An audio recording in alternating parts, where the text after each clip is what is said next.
স্ত্রীকে দেশে রেখে কতদিন স্বামী প্রবাসে থাকতে পারে? অনেক আলেম বলেন 4 বা 6 মাসের অধিক সময় স্ত্রীর কাছে থেকে দূরে থাকলে বউ তালাক হয়ে যায়। অজু থাকা অবস্থায় যদি কোনো খারাপ কিছু সামনে চলে আসে তাহলে কি অজু ভেঙে যাবে? সকালবেলা দোকান খোলার পর কোন সূরা পড়লে রিজিকে বরকত আসে? মাসিক অবস্থায় আজানের জবাব দেওয়া যাবে কি না? পায়ে মেহেদি পরা যাবে কি না? গর্ভপাতের কতদিন পর নামাজ আদায় করা যাবে? মা যদি যাকাত না দেয় সন্তান কি করবে? বিবাহ বার্ষিকী সেলিব্রেট করা যাবে কিনা, করলে গুনাহ হবে কিনা? কাপড়ে রক্ত লাগলে নামাজ হবে? গর্ভবতী মহিলার সাথে লোহা এবং ম্যাচ রাখে, এটা কতটা সঠিক? বিয়ের পর কাবিনের টাকা কমানো যাবে কি না? জামাতে নামাজরত অবস্থায় যদি অজু ছুটে যায় সেক্ষেত্রে করণীয় কি? এবার চলে যাচ্ছে আমরা প্রশ্ন উত্তরে সরাসরি। রোনা আহমেদ জানতে চাইছেন গর্ভবতী মহিলার সাথে লোহা এবং ম্যাচ রাখে, এটা কতটা সঠিক? সম্পূর্ণ ভুয়া এবং কুসংস্কারাচ্ছন্ন বিষয় বোন রোনা। গর্ভবতী মহিলার সাথে লোহা ম্যাচ রাখা যাবে না, এগুলোর কোনো লাভ ক্ষতি করার কোনো অধিকার নাই। এটা এক ধরনের শিরক, ছোট শিরক বলা যেতে পারে। লাভ ক্ষতির মালিক আল্লাহ রাব্বুল আলামিন। বিশেষ কোনো অসুস্থতা যদি হয়, বিশেষ কিছু খেলে অসুবিধা হয়, সেটা ভিন্ন কথা। কিন্তু লোহা এবং ম্যাচ রাখলে যে কিছু হবে না, এটা কোনোভাবেই সত্য নয়, এটা ভুল বিশ্বাস। এ আফ্রিদি জানতে চেয়েছেন অজু থাকা অবস্থায় যদি কোনো খারাপ কিছু সামনে চলে আসে তাহলে কি অজু ভেঙে যাবে? না, ওটা দেখলে যে অজু ভেঙে যাবে এমন কোনো কথা নয়। খন্দকার দিনা জানতে চেয়েছেন গর্ভপাতের কতদিন পর নামাজ আদায় করা যাবে? বন্ধুরা, গর্ভপাতের পর যতদিন পর্যন্ত ব্লিডিং হবে, সেই ব্লিডিংটা যদি আপনার গর্ভপাতের পরে 40 দিন পর্যন্ত সর্বোচ্চ হয় তাহলে এই কদিন নামাজ পড়বেন না, তারপর নামাজ পড়বেন না। যদি তা কম হয় তাহলে যতদিন হয় তারপরে ব্লিডিং বন্ধ হয়ে গেলে তখন তাই নামাজ পড়বেন। RDS AID থেকে জানতে চেয়েছেন মা যদি যাকাত না দেয় সন্তান কি করবে?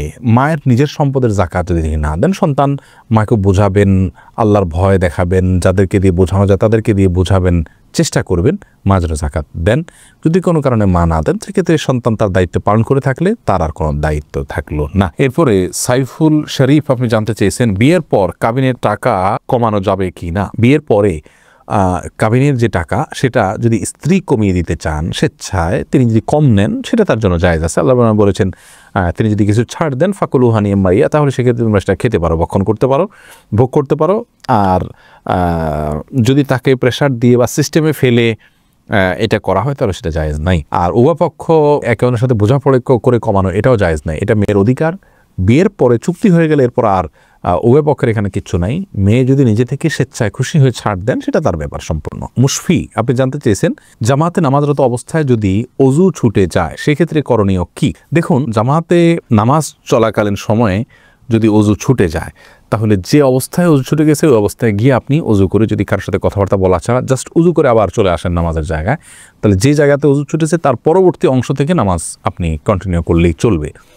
আর যদি কারোর সাথে কথাবার্তা বলে থাকেন, অন্য কোনো কাজকাম করে থাকেন, নামাজ ভঙ্গের অন্য কোনো কাজ করে থাকেন, তাহলে সেক্ষেত্রে আপনাকে ওই নামাজ আবার শুরু থেকে পড়তে হবে। বিল্লাল আহমেদ সুমন আপনি জানতে চেয়েছেন ফরজ সালাত একা পড়লে কি একামত দেওয়া লাগবে এবং কেরাত কি জোরে জোরে পড়া লাগবে? দেখুন ভাই বিলাল, ফরজ সালাত যদি একাও পড়েন সেক্ষেত্রে আপনি আশপাশে কেউ আপনার একামত শুনে আপনার সাথে যোগ দিতে পারে, সে আশা থেকে একামত পড়ে, একামত দিয়ে তারপরে রুকু সিজদার তাসবিহগুলো, এই তাকবীরগুলো একটু উচ্চস্বরে পড়বেন জামাতের নিয়তে, যে আপনার সাথে কেউ যেন যোগ দিয়ে শুনে এসে। এটা হলো সুন্নাহ। যদি এটা না করেন আস্তে আস্তে পড়েন, কোনো অসুবিধা নেই, এটা আবশ্যক নয়। মোহাম্মদ রাজিকুল করিম জানতে চেয়েছেন শুনেছি সিজদায় গিয়ে দোয়া করলে কবুল হয়। জানার বিষয় হলো এটা কি শুধু নামাজের সিজদায়? নামাজ বিরতিতে এমনিতে সিজদা করা যাবে কিনা? যাবে। নামাজ বিরতিতে এমনি সিজদা করা যাবে এবং সেখানে আল্লাহু আকবার বলে সিজদায় গিয়ে সুবহানাল্লাহিল আলা পড়লেন এবং আল্লাহর কাছে মন মতো চাইলেন, এরপর আল্লাহু আকবার উঠে গেলেন, কোনো অসুবিধা নেই। কবির আহমেদ আপনি জানতে চেয়েছেন মৃত্যু দিবসে কোরআন খতম দেওয়া সম্পর্কে ইসলামের বিধান কি? ভাই কবির, মৃত্যু দিবসে কোরআন খতম দেওয়ার কোনো নির্দেশ ইসলাম আমাদেরকে দেয়নি। মৃত্যু দিবস পালনেরও কোনো বিশেষ কোনো পদ্ধতি পালন করতে হবে এরকম কোনো নির্দেশ ইসলাম আমাদেরকে দেয়নি।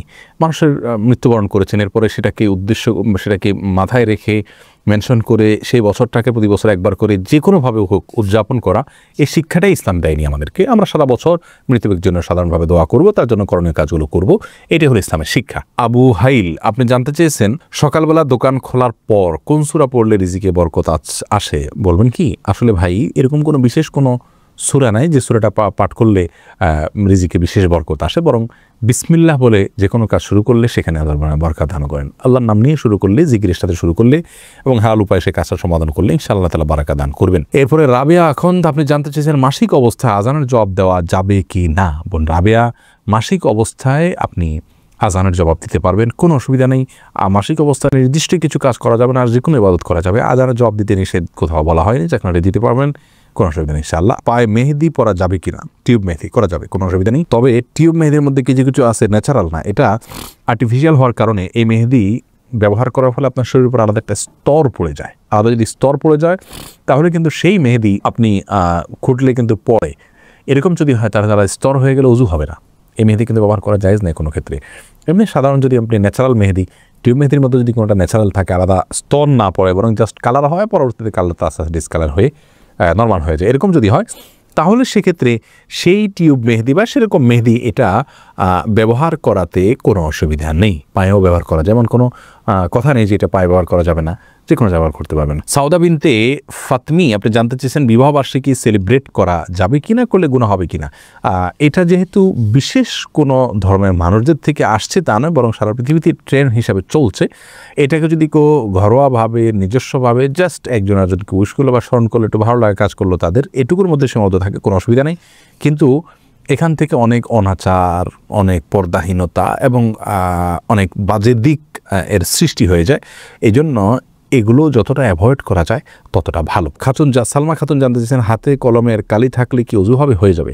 কলমের কালি এটা আমাদের শরীরের উপর আলাদা প্রলেপ তৈরি করে না যে যার ফলে ওযু হবে না।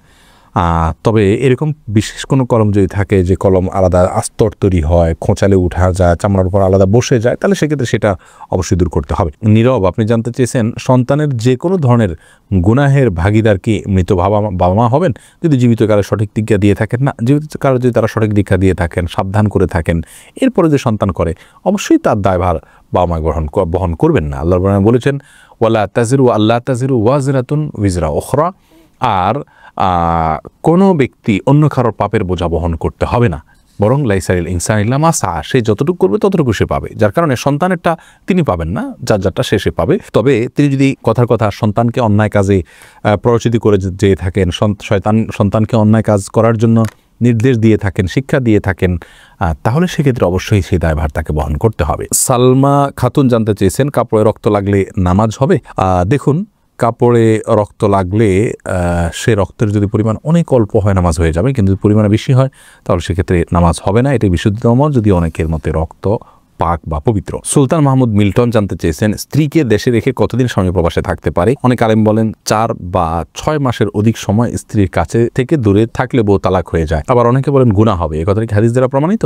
দেখুন, নির্দিষ্ট কোনো মেয়াদ হাদিসে বলা হয়নি যে এই পরিমাণ সময় প্রবাসে থাকতে পারবেন স্ত্রীকে দেশে ফেলে রেখে, এরপরে আর পারবেন না, এরকম কোনো কথা আসলে ফিক্স বলে দেওয়া হয়নি। ওমর রাদিয়াল্লাহু তাআলার একটি উক্তি থেকে 4 মাসের সময়ের কথা অনেকে বলেন যে 4 মাসে বেশি থাকা যাবে না, এর কম থাকা যাবে। আসলে এটা ভ্যারি করে স্ত্রীর এবং তার অবস্থার উপরে।